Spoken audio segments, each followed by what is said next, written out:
Okay, Mark 14. Now the Passover and unleavened bread were 2 days away, and the chief priest and the scribes were seeking how to seize him by stealth and kill him, for they were saying, not during the festival, otherwise there might be a riot of the people. While he was in Bethany at the home of Simon the leper and reclining at the table, there came a woman with an alabaster vial of very costly perfume of pure nard, and she broke the vial and poured it over his head. But some were indignantly remarking to one another, why has this perfume been wasted? For this perfume might have been sold for over 300 denarii, and the money given to the poor. And they were scolding her. But Jesus said, let her alone. Why do you bother her? She has done a good deed to me. For you always have the poor with you, and whenever you wish you can do good to them, but you do not always have me. She has done what she could. She has anointed my body beforehand before the burial. Truly I say to you, wherever the gospel is preached in the whole world, what this woman has done will also be spoken of in memory of her. Then Judas Iscariot, who was one of the 12, went off to the chief priests in order to betray him to them. They were glad when they heard this and promised to give him money, and he began seeking how to betray him at an opportune time. On the first day of unleavened bread, when the Passover lamb was being sacrificed, his disciples said to him, where do you want us to go and prepare you to eat the Passover? And he said, no, and he sent two of his disciples and said to them, go into the city, and a man will meet you carrying a pitcher of water. Follow him, and wherever he enters, say to the owner of the house, the teacher says, where is my guest room in which I may eat the Passover with my disciples?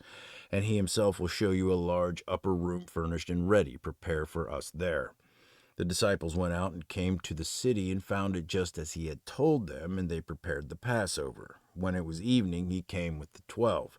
As they were reclining at the table and eating, Jesus said, truly I say to you that one of you will betray me, one who is eating with me.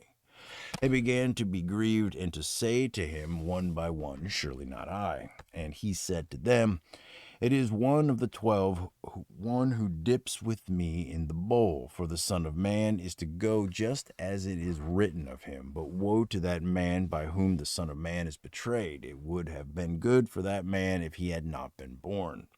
While they were eating, he took some bread, and after blessing, he broke it and gave it to them, and said, take it, this is my body. And when he had taken a cup and given thanks, he gave it to them, and they all drank from it. And he said to them, this is my blood of the covenant, which is poured out for many.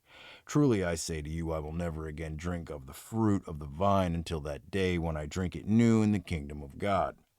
After signing a hymn, they went out to the Mount of Olives, and Jesus said to them, you will all fall away, because it is written, I will strike down the shepherd, and the sheep shall be scattered.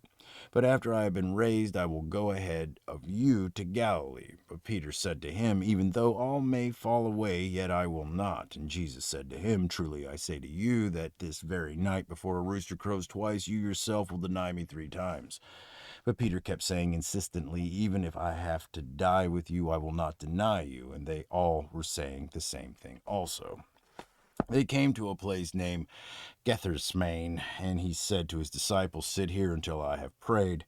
And he took with him Peter and James and John and began to be very distressed and troubled. And he said to them, my soul is deeply grieved to the point of death. Remain here and keep watch. And he went a little beyond them and fell to the ground and began to pray that if it were possible, the hour might pass him by.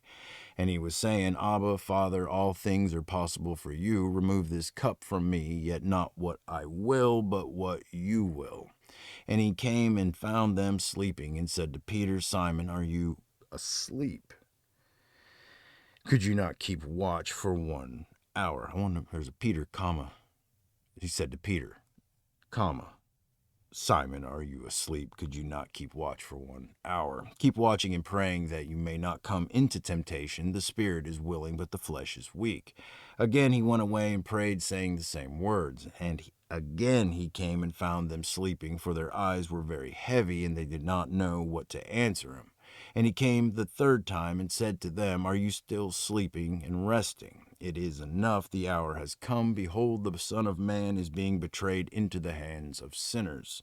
Get up, let us be going. Behold, the one who betrays me is at hand. Immediately while he was still speaking, Judas, one of the 12, came up, accompanied by a crowd with swords and clubs, who were from the chief priests and the scribes and the elders.